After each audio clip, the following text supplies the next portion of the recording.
Hello guys and welcome to Skynomics academy. My name is Sunil Kumar Yadav और जैसा कि आप स्क्रीन पर देख पा रहे हैं, आज हम लोग कंट्रोलिंग को डिस्कस करेंगे, जो कि एक फंक्शन ऑफ मैनेजमेंट का लास्ट पार्ट है। ठीक है, तो ये वाला पार्ट जो भी, इससे कहीं कहीं ना कहीं 10 से 12 क्वेश्चन आप लोगों को पूछा जाएगा, तो आप लोग इसको ध्यान से जरूर देखिएगा। हमने प्रिंसिपल ऑफ मैनेजमेंट भी पढ़ाया है और एक तरीके से प्रिंसिपल ऑफ मैनेजमेंट और सिग्निफिकेंस ऑफ मैनेजमेंट, तो उसको भी सही तरीके से देखिएगा। तो आपका लगभग क्वेश्चन, कुछ कुछ क्वेश्चन जो होगा फाइनेंशियल मार्केट से बढ़ेगा, तो उसको आप फाइनेंशियल मार्केट जरूर देख के जाइएगा। ठीक है, तो कंट्रोलिंग जो है वो एक मोस्ट इंपॉर्टेंट चैप्टर है, क्योंकि यहाँ से भी 2 से 4 क्वेश्चन के बीच में क्वेश्चन पूछा जा सकता है। तो चलिए बिना कोई देरी किए स्टार्ट करते हैं, क्योंकि इसके पिछले वाले जो चैप्टर है, जो मैंने डायरेक्टिंग को उसको बहुत अच्छे तरीके से मैंने डिस्कस करा 12 मिनट में, तो आप लोग जरूर उसको क्विक रीजन दीजिएगा, ताकि एक तरीके से आप लोग को सेप मिल सके आपके सीयूटी एग्जाम पर, और आप लोग अच्छे तरीके से मार्क्स को ऑब्टेन कर पाएं और अच्छे परसेंटाइल से आप लोग कोई अच्छे से यूनिवर्सिटी में अपनी दाखिला ले पाएं। क्लियर? तो चलिए स्टार्ट करते हैं पहले क्वेश्चन से। पहला क्वेश्चन में क्या दिया गया, तो पहला क्वेश्चन बोला गया है, a company has replace their absolute machinery with hightech machinery, कि जो उसका मशीनरी था पहले पुराना, उसको हाईटेक मशीनरी से रिप्लेस कर दिया। As it could not achieve its target, क्यों? क्योंकि उस मशीन को यूज करके जितना प्रोडक्शन करना चाह रहा था वो कंपनी नहीं कर पा रहा था, इसी वजह से उसने हाईटेक मशीन से रिप्लेस कर दिया। ठीक है, in the previous month due to the slow production process, क्योंकि वहां से प्रोडक्शन स्लो हो रहा था। तो बोला जा रहा है विच step of the process of controlling is executed in the company, इसमें से कौन सा प्रोसेस है कंट्रोलिंग का जो एग्जीक्यूट किया गया है, क्या कौन सा कंट्रोलिंग का जो प्रोसेस है उसे एग्जीक्यूट किया गया है? तो टेकिंग अ करेक्टिव एक्शन, क्योंकि उसने देखा कि भाई ये मशीन जो है वो टारगेट को पूरा नहीं कर पा रहा, उतना प्रोडक्शन नहीं कर पा रहा, इसीलिए उसने क्या करा, हाईटेक मशीन लाया, जिसके वजह से उसका टारगेट जो है वो पूरा कंप्लीट हो गया। तो taking the corrective action is the right answer. Clear? तो option number D is the correct answer. Question number 2 में अरेंज द स्टेप्स, तो स्टेप्स सबको याद कर लेना, चाहे वो प्लानिंग के हो, ऑर्गेनाइजिंग हो, स्टाफिंग हो, डायरेक्टिंग है, कंट्रोलिंग है। तो इसमें से कोई दो, मतलब मान लो या तो प्लानिंग या स्टाफिंग का आ गया, या ऑर्गेनाइजिंग या कंट्रोलिंग का आ गया, तो ये स्टेप्स याद करने बहुत जरूरी है। तो इसका स्टेप्स क्या है? तो पहला, setting up the performance standard, कि एक तरीके से आप सेट करो कि आपकी परफॉर्मेंस स्टैंडर्ड किस तरीके की रही है। ठीक है, दूसरा, मेजरमेंट करो एक्चुअल परफॉर्मेंस के, जितना आप चाह रहे थे उतना कितना बढ़ा या घटा है। ठीक है, तो दूसरा हो गया। तीसरा जो हो जाएगा, कंपैरिजन करो एक्चुअल विथ अ स्टैंडर्ड, कि आप जो एक्चुअल परफॉर्मेंस आपका हुआ है, जो आपने सोचा था। ठीक है, एक है कि आपने मान लो कि बोला था कि 500 पेंसिल इस महीने बिक जाना चाहिए, लेकिन बिका 300 पेंसिल। ठीक है, तो क्यों बिका भाई? एक्चुअल परफॉर्मेंस ये रहा, अरे हमने सेट ये करा था। उसके बाद हम दोनों को कंपेयर करेंगे कि भाई आखिरकार क्यों हुआ, कैसे नहीं हुआ। ठीक है, उसके बाद हम लोग एनालाइज करेंगे, मतलब फोर्थ में क्या करेंगे, एनालाइज द डेविएशन, कि क्यों हुआ, किस तरीके से हुआ, कैसे हम लोग, और लास्टली लेंगे करेक्ट डिसीजन, कि किस तरीके से करेक्ट डिसीजन। तो हमारा ऑप्शन नंबर ए होगा, वो करेक्ट होगा। तो जैसे कि यहाँ पर स्टेप ऑफ कंट्रोलिंग दिया गया। आते हैं क्वेश्चन नंबर 3 में जल्दी से। क्वेश्चन नंबर 3 बोला गया कि what should be the focus point, क्या फोकस पॉइंट रहेगा फॉर अ मैनेजर, कोई अगर मैनेजर है उसका क्या फोकस पॉइंट रहेगा वाइल कंट्रोलिंग, क्या while controlling, as controlling at every step is not possible, क्योंकि हर वक्त आप कंट्रोल नहीं कर सकते हो किसी भी इंप्लॉइज को, या किसी भी काम को हर वक्त आप कंट्रोल करके नहीं ले जा सकते हो। तो इसमें से क्या फोकस पॉइंट रहेगा, what should be the focus point while controlling? तो की रिजल्ट एरिया, कि आप रिजल्ट कितना प्रोड्यूस कर रहे हो। अगर मान लो कि एक बंदा, दो बंदा, तीन बंदा है, अब इसने मान लो कि जितना भी काम किया 50% रिजल्ट लाया, इसमें लाया 60% रिजल्ट लाया, इसने 70% रिजल्टेंट लेके आया, मतलब अपने काम को लेकर। तो इसका मतलब क्या, उसको रिजल्ट के एरिया पर फोकस पॉइंट होना चाहिए, क्योंकि वो सारे बंदों को कंट्रोल करके नहीं चल सकता। भाई आप रिजल्ट दे रहे हो, मतलब आप अच्छा काम कर रहे हो, सिंपल सी बात है। ठीक है, तो मतलब की एरिया होना चाहिए, की एरिया रिजल्ट, मतलब की रिजल्ट एरिया, सॉरी की रिजल्ट एरिया। क्लियर?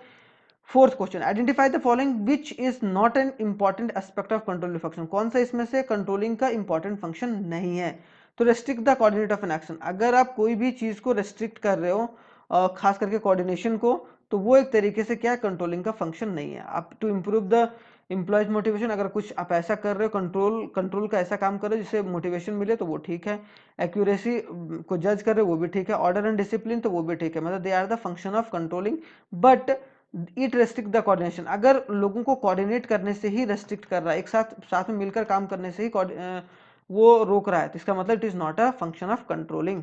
क्लियर? ये बात समझ में आया? आते हैं पांचवा क्वेश्चन पर। पांचवा क्वेश्चन है dash is the managerial function. कौन सा मैनेजरियल फंक्शन है जो कि मॉनिटर करता है ऑर्गेनाइजेशन परफॉर्मेंस को टुवर्ड्स अटेनिंग द ऑर्गेनाइजेशन गोल, ताकि कोई गोल को अचीव कर पाए। तो मॉनिटर करने का काम कहाँ रहता है? कंट्रोलिंग का काम। प्लानिंग में प्लान करने का काम रहता है। ऑर्गेनाइजिंग में सही डिपार्टमेंट फॉर्म करने का रहता है, ठीक है, ऑर्गेनाइज करने का काम रहता है। डायरेक्टिंग में आप डायरेक्शन दीजिए, मोटिवेशन दीजिए, कम्युनिकेशन सही तरीके से करिए। और कंट्रोलिंग में गोल ओरिएंटेड एक तरीके से आप मॉनिटर करिए कि आप वो बंदा सही तरीके से रिजल्ट ओरिएंटेड काम कर रहा है कि नहीं कर रहा है। तो यहाँ पर controlling is the right answer. क्या? Controlling is the right answer. ठीक है, सिक्स्थ में आते हैं। Use of a personal observation, sampling, checking etcetera related to which step of controlling. कोई बंदा अगर यूज कर रहा है कि पर्सनल ऑब्जर्वेशन की, यार ये हमने ऐसा काम करा तो वैसा काम नहीं कर सकता, मतलब क्या? ऑब्जर्विंग पैटर्न को देख रहा है, या फिर सैंपल को चेक करके कर रहा है कि भाई पहले हमने ऐसे करा तो ये गलती हुआ, अभी हमने ऐसे करा तो ये गलती हुआ। तो मेजरमेंट ऑफ एक्चुअल परफॉर्मेंस। तो अगर कोई पर्सनल ऑब्जर्वेशन दे रहा है, इसका मतलब क्या कर रहा है कि उसके एक्चुअल परफॉर्मेंस को मेजर करने की बात यहाँ पर की जा रही है।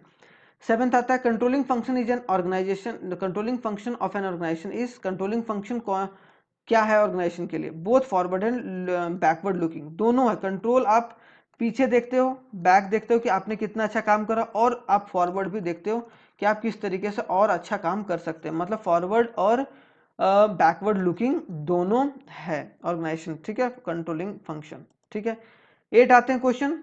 In a bulb manufacturing unit, मैं जल्दी जल्दी इसलिए पढ़ा रहा हूँ ताकि आप लोगों का रिवीजन हो सके और भी आप लोग वीडियोस वगैरह देख सकें। ठीक है, in a bulb manufacturing unit the range of defective bulb is decided at a 5%। क्या क्या बोला जा रहा है कि रेंज जो डिफेक्टिव बल्ब है वो क्या एट 5% पर उसको क्या किया जाता है? डिफेक्टिव करार दिया जाता है। Any deviation that goes beyond a permissible limit defect is brought to notice.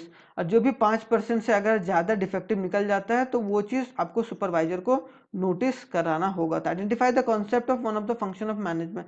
कौन सा फंक्शन ऑफ मैनेजमेंट यहाँ पर एक तरीके से काम कर रहा है? तो कंट्रोल ऑफ एक्सेप्शन, कि अगर 5% से ज्यादा होता है तो आप जाके खबर करिए किसको? वो डेविएशन को, कि क्यों हुआ, किस तरीके से हुआ। तो ये एक्सेप्शन है कि अगर ये काम नहीं होता, मतलब ये हो जाता है, एक्सेप्शन हो जाता है, तो आप लोग एक तरीके से क्या करो? नोटिस में supervisor, to the notice of supervisor, supervisor के नोटिस में लाओ ताकि वो क्यों हो रहा है, किस तरीके से हो रहा है। ठीक है, तो यहाँ पर एक तरीके से one of the function of management is highlighted. तो कंट्रोल ऑफ एग्जीक्यूशन भी है, और एक तरीके से इसको कंट्रोलिंग के अंदर भी ला सकते हैं कि उसे कंट्रोल करके चले। ठीक है, तो दो, लेकिन ज्यादातर जो आंसर होगा इसका हम लोग ये बोल सकते हैं, क्या होगा? ए। ठीक है, what should B not the limitation of controlling, इसमें से कौन सा लिमिटेशन ऑफ कंट्रोलिंग नहीं है? Ensuring the order and discipline, ये कोई लिमिटेशन नहीं। रेजिस्टेंस कर रहे हैं, ये भी लिमिटेशन है। अगर आप difficulty in setting a qualitative standard, ये भी एक तरीके से लिमिटेशन है। कॉस्टली अफेयर, ये भी लिमिटेशन है।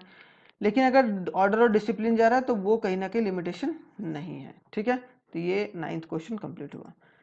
अब आते हैं 10th question. Quantitative standard should be set so that easier to match the. Quantitative करना चाहिए, जैसे मान लो आपने बोला कि 500 बेचना है, 500 इस वाले महीने में हमें कोई भी चीज बेचनी है। अगर आपने 400 बेचा तो आप लोग सही आसानी तरीके से क्या कर सकते हैं? क्वांटिटी को मेजर कर सकते हैं। तो वो कहाँ होता है? कौन सा फंक्शन ऑफ मैनेजमेंट में? कंट्रोलिंग में। क्लियर? तो ऑप्शन नंबर बी होगा, वो करेक्ट होगा। यहाँ पर आते हैं, लिस्ट करते हैं दोनों, क्या क्या है क्या नहीं है। ठीक है, अब setting up the performance standard. Setting up the performance standard कौन करता है भाई? सर्व्स एज अ बेंचमार्क, कि आप किस तरीके से परफॉर्म कर रहे हो, तो वो आपकी बेंचमार्क को एनालाइज करता है या बेंचमार्क को सेट करता है कि भाई आप अच्छा काम कर रहे हो। ठीक है, बी का मतलब analysing deviation, management by exception. अगर एनालाइज में डेविएशन हुआ तो आप जाके एक्सेप्शन, जैसे कि मैंने बोला कंट्रोलिंग में आता है, जैसे पीछे मैंने बोला ना कि वो कंट्रोलिंग में आता है, लेकिन वो कंट्रोल बाय एक्सेप्शन। इसका आंसर जो करेक्ट होगा वो ये होगा, लेकिन इसको कंट्रोलिंग लिख सकते हैं अगर एक्सेप्शन नहीं है तो। क्लियर? समझ में आना चाहिए। ठीक है, तो यहाँ पर क्या आ गया? मैनेजमेंट बाय एक्सेप्शन क्या होगा? एनालाइजिंग डेविएशन, कि अगर डेविएट हो रहा है ज्यादा, अगर एक्चुअल परफॉर्मेंस से जो स्टैंडर्ड परफॉर्मेंस है वो क्या है कि ज्यादा है, कि एक्चुअल परफॉर्मेंस कम है, तब एनालाइजिंग डेविएशन काम में आता है। मेजरमेंट ऑफ एक्चुअल परफॉर्मेंस, सी का जो होगा वो होगा 2। सैंपल चेकिंग, सैंपल चेकिंग को करना कि एक्चुअल आपने कितना काम करा है कि नहीं करा। कंपैरिजन एक्चुअल कहाँ करते हैं? रिवील द डेविएशन, वो क्या करता है?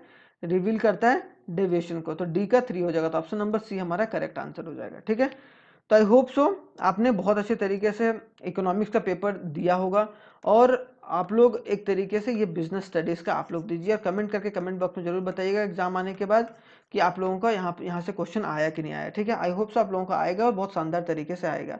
तो थैंक यू वेरी मच, जय हिंद, बेस्ट ऑफ लक, और आप लोग शानदार तरीके से एग्जाम दीजिए, बेस्ट ऑफ लक, ताकि आप लोग अच्छे कॉलेज में जा सकें। ठीक है, थैंक यू वेरी मच, जय हिंद।